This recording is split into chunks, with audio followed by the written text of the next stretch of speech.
The porcelain teacup flew across the room and shattered against the marble wall, exploding into white shards that skidded across the floor like scattered teeth. Every single person in the grand sitting room froze. No one screamed, no one flinched, no one even breathed. Lydia Seo stood at the center of the room, her fingers still lifted from where she had released the cup. Her face was calm, almost serene, as if she had simply set the cup down gently instead of hurling it with lethal precision. Her dark eyes swept over the trembling staff, lingering just long enough on each face to remind them why silence was the only safe response. "Clean it," she said softly. 3 servants rushed forward at once, nearly colliding with each other as they knelt to gather the broken pieces. One of them cut her finger, a thin line of blood appearing instantly. She bit her lip to keep from crying out. Lydia watched without expression. From the far end of the room, seated in a black leather chair with his legs crossed and his posture relaxed, Han Jae-min observed everything in silence. He did not interfere. He never did. His power did not need to announce itself. It existed in the way the entire mansion revolved around him like obedient planets, and Lydia, his fiancée, had become a force of gravity all her own.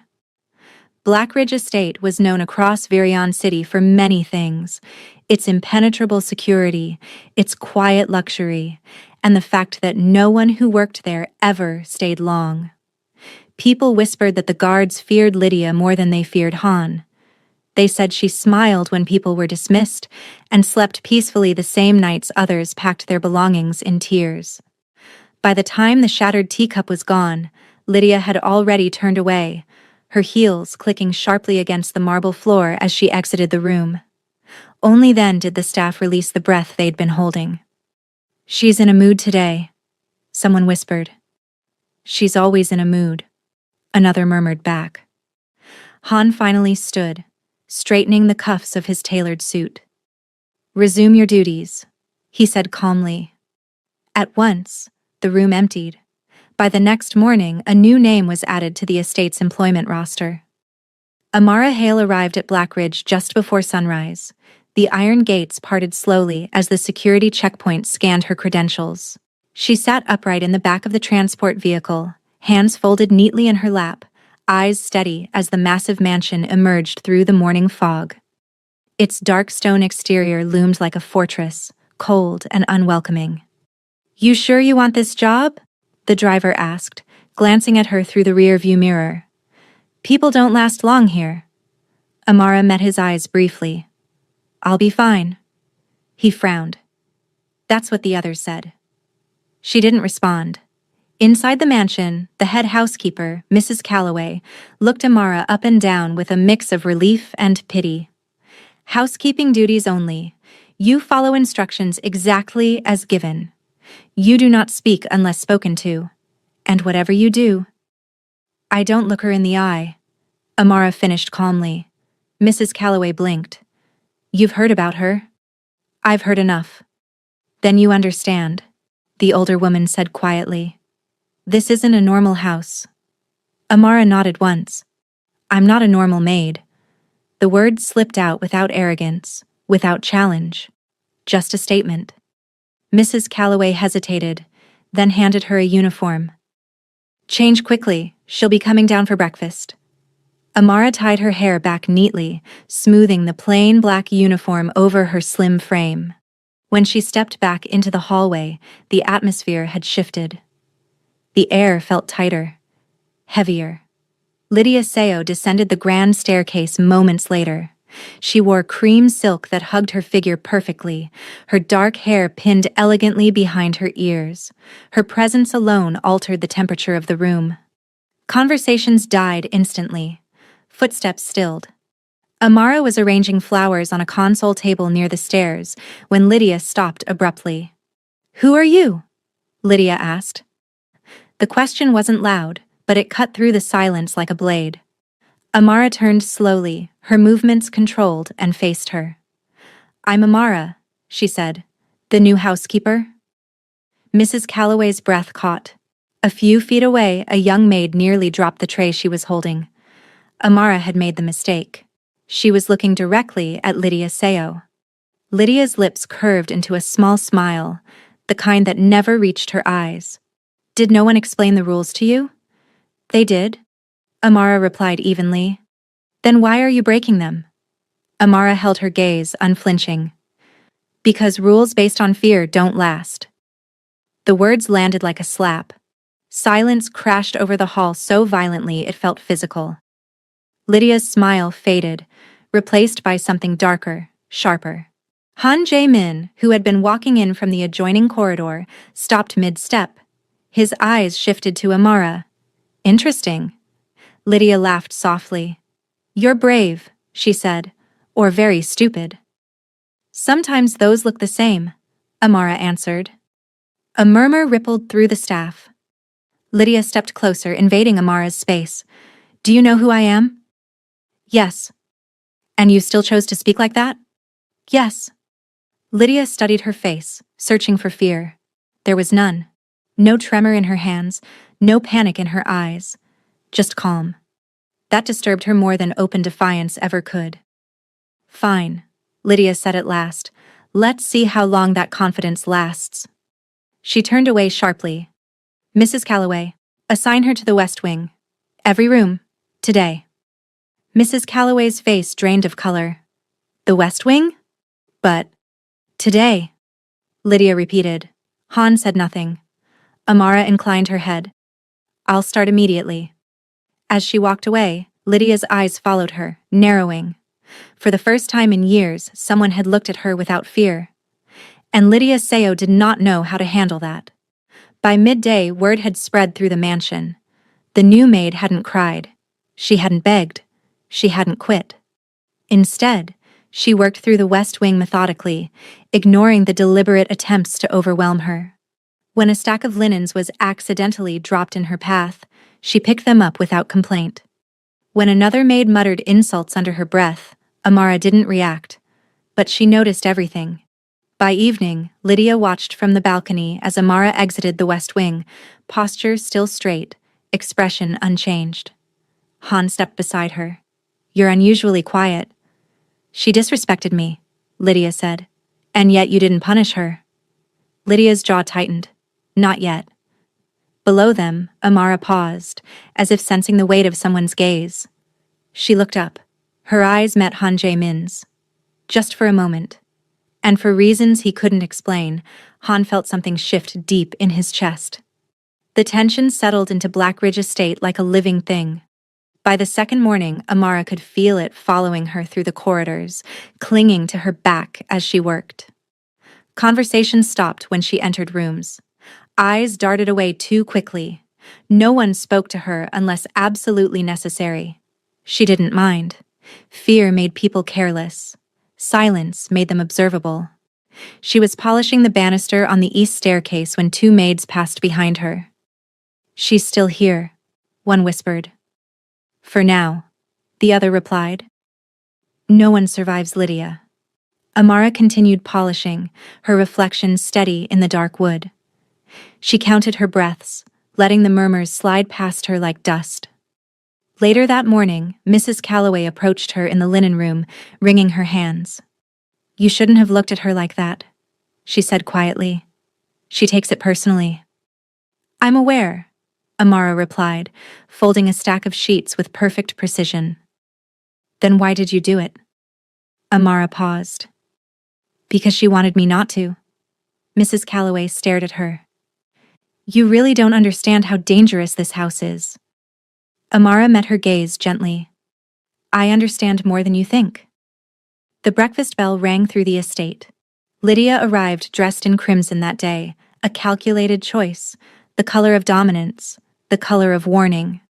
She sat at the long dining table, sipping her tea as servants moved around her like shadows. "Where is the new girl?" Lydia asked casually. Mrs. Calloway stiffened. "Amara is cleaning the guest rooms, ma'am." Lydia smiled. "Send her to me." Amara was summoned within minutes. As she entered the dining hall, every servant instinctively stepped back, creating distance as if proximity alone might implicate them. Lydia watched Amara approach. noting her even stride, the way she stopped a respectful distance away without bowing too low. "You're late," Lydia said. "I was called just now," Amara replied. "You're late," Lydia repeated, eyes hardening. "That's disrespect." Amara tilted her head slightly. "If you say so." A sharp intake of breath rippled through the room. Lydia set her teacup down slowly. "I don't like your tone." "I don't have one," Amara said calmly. "Only words." Lydia rose from her chair. "You think you're different, don't you?" "I think I'm observant." "And what have you observed?" Lydia asked, stepping closer. "That people here are afraid of you," Amara answered. "And that you enjoy it." The insult was quiet, devastating. Lydia's hand twitched at her side. "You don't belong here." "That's for Mr. Han to decide," Amara said. Han Jae-min, seated at the head of the table, lifted his gaze. The room froze. "Is there a problem?" he asked. Lydia turned to him instantly, her expression softening. "She's insolent." Han looked at Amara. "Is that true?" Amara met his eyes. "I answered a question." Han studied her for a long moment, then he nodded once. "See that it doesn't happen again." "Yes, sir," Amara replied. Lydia's eyes burned. That afternoon, Lydia made her move.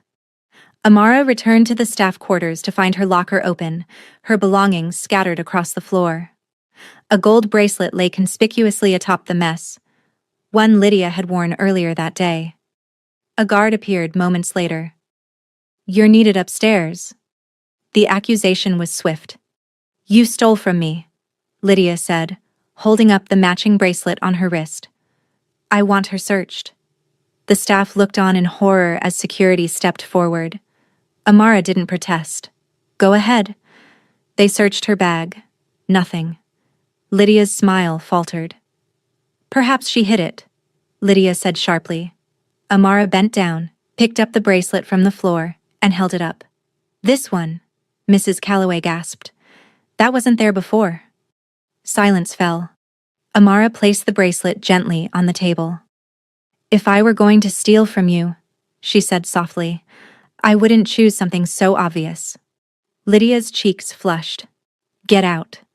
Amara inclined her head. "Of course." As she left the room, Lydia slammed her fist against the table. That evening, Han summoned Amara to his study.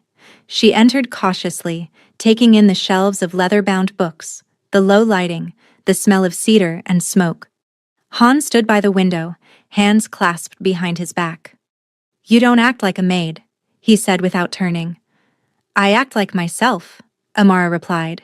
He turned then, studying her. "You're not afraid of her." "No." "Why?" "Because fear gives people too much power." Han considered this. "You've worked in places like this before?" "Yes." "Where?" Amara hesitated. "Private households." "That's vague." "On purpose." Han's lips curved slightly. "You're careful." "I have to be." He stepped closer. "Lydia doesn't like being challenged." "I'm not challenging her," Amara said. "I'm existing." Han laughed quietly. That might be worse.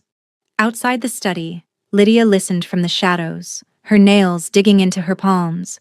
By the third day, Lydia's composure began to crack. She criticized Amara publicly, assigned her demeaning tasks, altered her schedule repeatedly to exhaust her. Yet Amara remained unbroken. Worse, she was gaining quiet respect. A young maid whispered, "She's not scared." A guard nodded. "She walks like she belongs." Lydia overheard. That night, Lydia cornered Amara in the service corridor. "You think you're winning," Lydia hissed. Amara met her gaze calmly. "This isn't a competition." "Everything is a competition," Lydia snapped, "especially with women like you." "Women like me?" Amara asked. "Women who think silence is strength." Amara smiled faintly. "It is." Lydia's hand shot out, but stopped inches from Amara's face. "Careful," Amara said quietly. "There are cameras here." Lydia recoiled as if burned. "You're manipulating him," Lydia accused. "I haven't touched him," Amara replied. "You're doing that yourself." Lydia stormed away, shaking. That night, alone in her room, Lydia stared at her reflection. For the first time in years, the woman staring back looked uncertain. And downstairs, as Amara finished her shift, Han watched her leave the corridor, a question forming in his mind that unsettled him deeply. Who exactly had he invited into his house? The shift in Lydia Seo did not happen all at once. It crept in through small cracks, missed sleep, sudden impatience, a sharpness in her voice that no longer felt calculated but reactive. Those closest to her noticed first. The guards exchanged glances when she snapped orders twice. The staff learned to stay farther out of her reach. Amara noticed everything. By the fourth morning, Lydia changed the seating arrangement at breakfast without explanation. She placed Amara closer to the main hall instead of keeping her invisible along the walls. It was a test. Amara understood immediately. She moved with the same unhurried calm, serving tea, collecting plates, never lowering her head too much, never lifting it too high. She could feel Lydia's eyes burning into her back. "Stop," Lydia said suddenly. Amara halted. "You missed a spot," Lydia added, pointing to a perfectly clean section of table. Amara leaned in, inspected it carefully. "I don't see it." Lydia's smile was thin. "Then perhaps your eyesight is failing." "Or perhaps," Amara said softly, "you want me to kneel." The room went deathly still. Han Jae-min paused mid-motion, his chopsticks hovering in the air. Lydia rose slowly. "Get down." Amara did not move. The servants held their breath. Han's gaze sharpened. "Lydia." She didn't look at him. "I said get down." Amara turned to face her fully. "If you need someone to kneel to feel powerful," she said evenly, "that says more about you than me." Lydia slapped her. The sound cracked through the hall like a gunshot. A maid screamed before she could stop herself. Amara staggered a half step, her cheek stinging, her head snapping to the side. For a moment, everyone expected her to cry, to break, to beg. She didn't. Slowly, deliberately, Amara turned back. Her eyes were steady. Her voice was quiet. "Now everyone sees," she said. Lydia's chest heaved. "Get her out of my sight." Han stood. The chair scraped loudly against the floor. "That's enough," he said. Lydia whirled toward him. "She humiliated me." "She warned you," Han replied calmly. The entire room stared. Lydia's face drained of color. "You're taking her side?" "There are no sides," Han said. "There is control. And you lost it." The words hit harder than the slap ever could. Amara lowered her gaze, not in submission, but in restraint, and stepped back. "I'll return to work." She left the hall without another word. Behind her, Lydia stood shaking. From that moment on, the house changed. Staff members began to seek Amara out quietly. "How do you stay calm?" one whispered late that night as they folded laundry together. Amara didn't look up. "I don't let people decide who I am." Another maid asked, "Aren't you scared she'll destroy you?" Amara paused, then said gently, "People who destroy others are usually already broken." Word traveled. Not loudly, not recklessly, but it traveled. By the end of the week, Lydia's authority was no longer absolute. It was questioned in glances, in delayed responses, in the way staff no longer jumped quite as fast. Lydia felt it. She began pacing her room at night, replaying every interaction, every word Amara had spoken.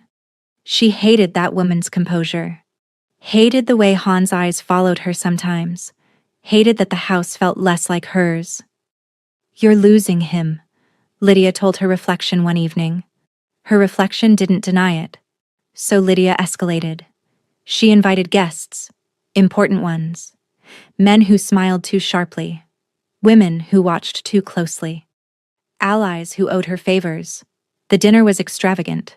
Gold cutlery, rare wine, live musicians playing softly in the background. Amara was assigned to serve directly beside Lydia. Another test. As the night progressed, Lydia made sure to humiliate her at every opportunity. "She's new," Lydia told a guest loudly. "Not very bright, but obedient enough." Amara poured wine without reacting. "Careful," Lydia added, leaning back in her chair. "She spills when she's nervous." Amara set the bottle down smoothly. "Only when the floor is uneven." A few guests chuckled. Lydia's smile tightened. Later, as dessert was served, Lydia leaned close to one of her allies and whispered loudly enough for Amara to hear. "They bring these girls in and expect them to behave. They forget their place." Amara placed the plate down. "My place," she said quietly, "is wherever I stand." The table fell silent. Han looked at Amara, then at Lydia. The shift was unmistakable. After dinner, Lydia confronted Han in private. "You let her disrespect me," she said sharply. "She speaks the truth," Han replied. Lydia's eyes widened. "You've changed." "No," he said. "You have." She laughed bitterly. "Because of her?" "Because you're afraid," Han said. "And fear makes you cruel." Lydia stepped back. "You think I'm afraid?" "Yes." She stared at him, disbelief and fury warring in her eyes. "You're choosing her." "I'm choosing clarity," he said. That night, Lydia made her most dangerous decision. She arranged for Amara to be followed. By morning, she had information, or so she thought. "You lied," Lydia said coldly when she summoned Amara to the sitting room. "You're not just a maid." Amara met her gaze calmly. "I never said I was." "I know who you are now," Lydia continued. "You think your past makes you untouchable." Amara said nothing. "You worked for powerful families," Lydia pressed. "Cleaning their messes, managing their scandals. You think that gives you power here?" "It gives me perspective," Amara replied. Lydia laughed harshly. "You're nothing without their protection." Amara stepped closer. "And you're nothing without his fear." Lydia recoiled as if struck. "Say it again," she whispered. Amara's voice was steady. "You rule this house because people are afraid of what you'll do if they don't obey. But fear fades. Respect lasts." Lydia's hand trembled. "I can destroy you." "You could try," Amara said, "but you won't." "Why not?" Lydia demanded. "Because if you do," Amara said softly, "you'll prove everything I've already shown him." Silence stretched between them. For the first time, Lydia saw it. Amara wasn't trying to win. She was waiting. That evening, Han summoned Lydia. Their conversation lasted over an hour. When Lydia emerged, her face was pale, her steps unsteady. The next day, the engagement ring disappeared from her finger. The house noticed. Everyone noticed. And as Lydia retreated further into herself, her power draining with every step, Amara continued her duties, unchanged, unbothered, watching the final collapse begin. The morning Lydia failed to come down for breakfast, the house knew something was wrong. It wasn't announced. No orders were given. No doors were slammed. But the absence itself was loud. Lydia Seo had never missed breakfast, not once since moving into Black Ridge. Her presence had always arrived before the sun fully settled into the windows, sharp and deliberate. Han Jae-min noticed immediately.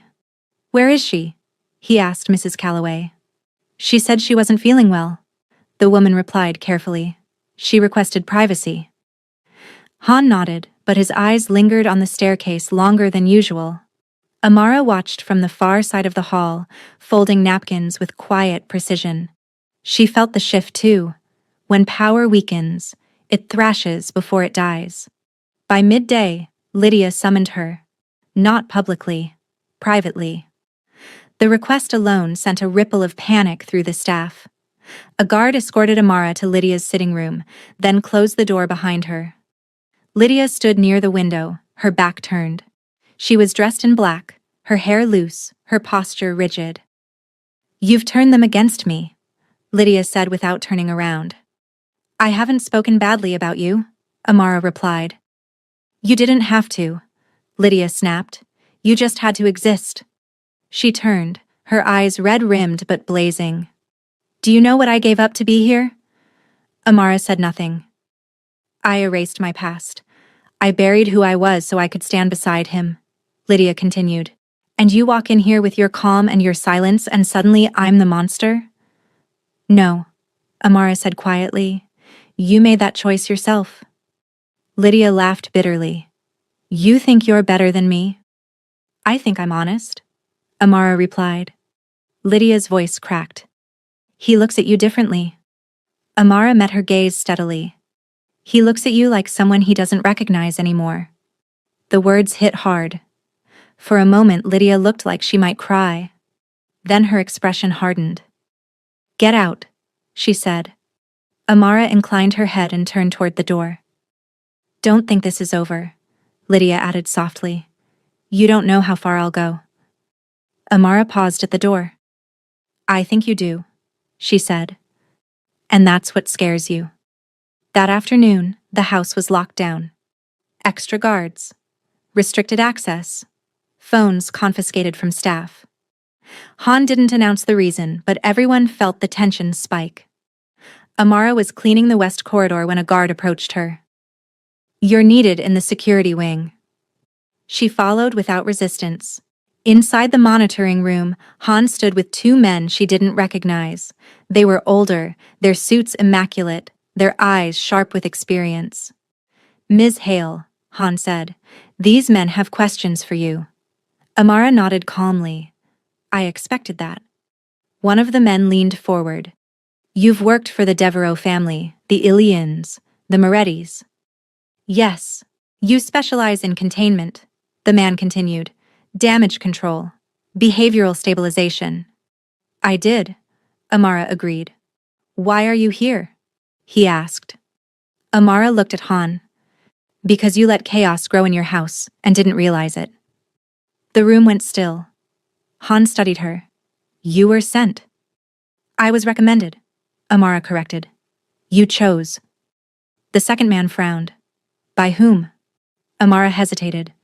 Someone who wanted to know if you ruled your empire, or if fear ruled it for you. Silence followed. Han exhaled slowly. And your assessment? Amara met his gaze. You do, but you allowed someone else to speak for you. Han nodded once. At that exact moment, alarms began to blare. A guard burst in. Sir, there's been a breach in the East Wing. Lydia. She's gone. Han's expression hardened instantly. How? She accessed a private exit, took 2 vehicles. Amara closed her eyes briefly. She's not running, she said. She's repositioning. Han turned to her sharply. You knew she would do this. I knew she would try to regain control, Amara replied. This is the only way she knows how. By nightfall, Lydia made her move. Information began leaking. Rumors. Half-truths. Carefully planted stories questioning Han's leadership, his stability, his loyalty. By morning, Han's phone was flooded. She's attacking your image, one advisor said. She's making it personal, another added. Han stood by the window, silent. Amara stood a few steps behind him. She's desperate, she said. Desperate people don't think long-term. She knows where to hit, Han replied. Yes, Amara said. But she also knows where she's vulnerable. Han turned. Which is? Her need to be seen as powerful, Amara said. Expose the fear beneath it, and she collapses. Han studied her. You're suggesting I confront her. I'm suggesting you let her expose herself. 2 days later, Lydia returned. She arrived unannounced, dressed in white this time, her posture composed, her smile back in place. She walked into the main hall as if nothing had happened. I needed space, she told Han calmly. I was overwhelmed. Han watched her closely. And the rumors? She waved a dismissive hand. People talk. Amara stood nearby, unseen but attentive. Lydia's eyes flicked to her. Why is she still here? Han didn't answer immediately. Because, Lydia continued, if you choose her over me, you'll regret it. Han stepped forward. Sit down, Lydia. She obeyed, confusion flashing across her face. I've allowed you too much freedom, Han said, and you used it to rule through fear. I did what was necessary, Lydia snapped. You did what was convenient, Han replied. And now everyone sees it. Lydia laughed nervously. You're overreacting. Amara spoke for the first time. No, she said. You're underestimating how much you've already lost. Lydia stood abruptly. You don't get to speak. Han raised a hand. She does. That was the moment. The exact second Lydia realized it was over. Her face twisted with rage. After everything I gave you? You gave me control through terror, Han said. And I never asked for that. Guards entered the hall quietly. Lydia backed away. You wouldn't. I am, Han said. Her eyes filled with tears, not of sadness, but of fury. You think this makes you strong? She spat. Han's voice was calm.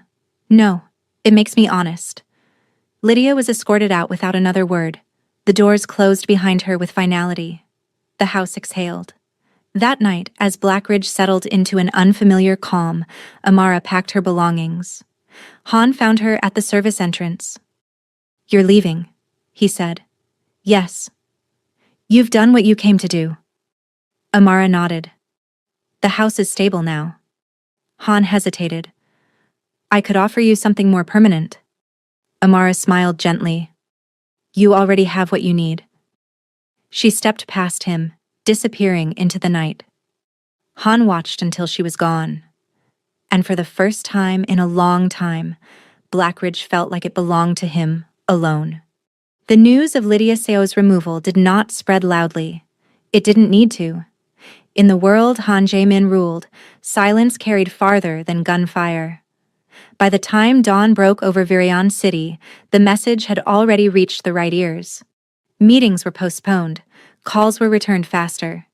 People who had once spoken Lydia's name with reverence or fear now avoided it altogether. At Blackridge Estate, the change was immediate. Staff moved differently, not hurried, not tense, just purposeful. Doors no longer slammed. Orders were given clearly, without venom. Even the guards stood straighter, as if an invisible weight had finally been lifted from their shoulders. Mrs. Calloway paused outside the staff quarters, listening to the quiet. I never thought I'd hear this house breathe, she murmured. But one presence was missing. Amara Hale was gone. Her room was empty. Her locker cleared. No note. No farewell. Just the faint scent of lavender soap lingering in the air. Han noticed before anyone told him. He stood in the west corridor where she had so often worked, hands clasped behind his back, staring at the polished floors. He told himself it didn't matter. Her job was done. She had come, corrected the imbalance, and left. Clean work. Professional. And yet, the house felt altered. Not unstable, exposed.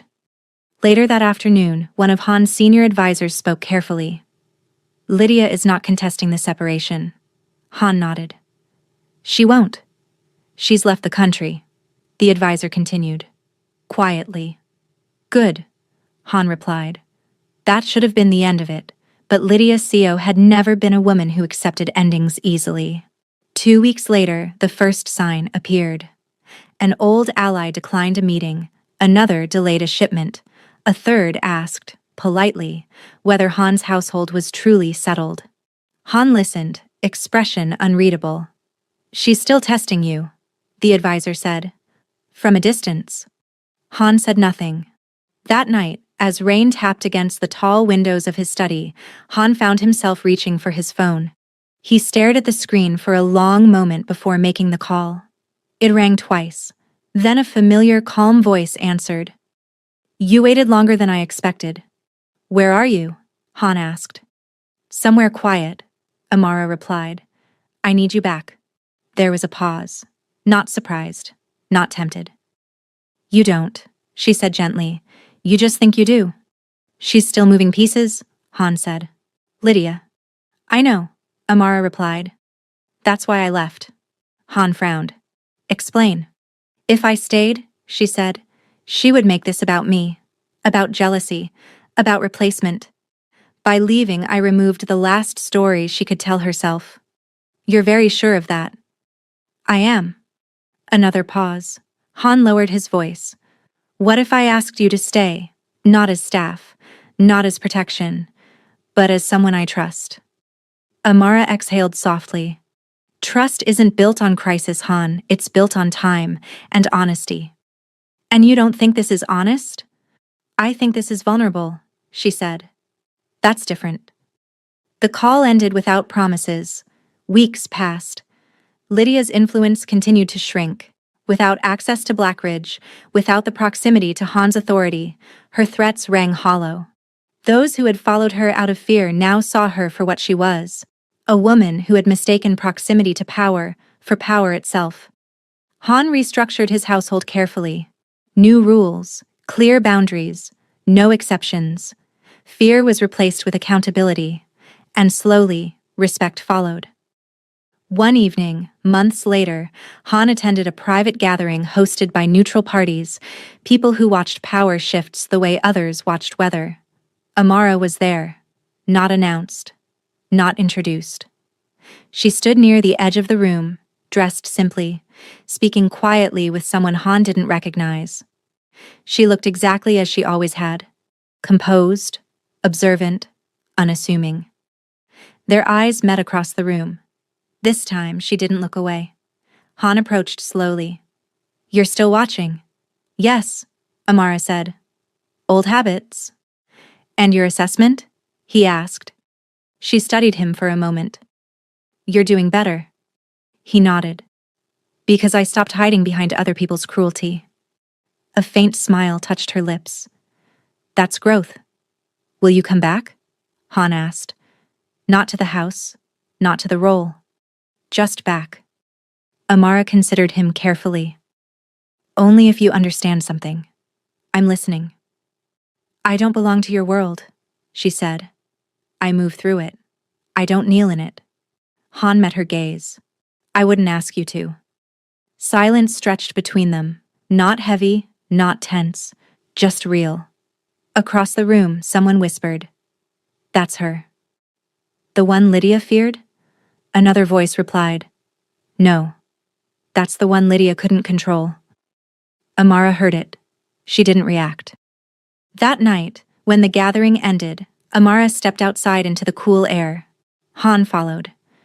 You changed everything, he said quietly. No, she corrected. I showed you what was already broken. And Lydia? He asked. Amara's eyes were calm. She'll always look for rooms where fear still lives, but she won't find them here again. Han nodded. As Amara walked away into the night, this time by choice, Han understood something with absolute clarity. The most dangerous person he had ever allowed into his house had not been the woman who screamed, or threatened, or ruled with terror. It had been the woman who needed none of that, the one who arrived without fear, and left without regret.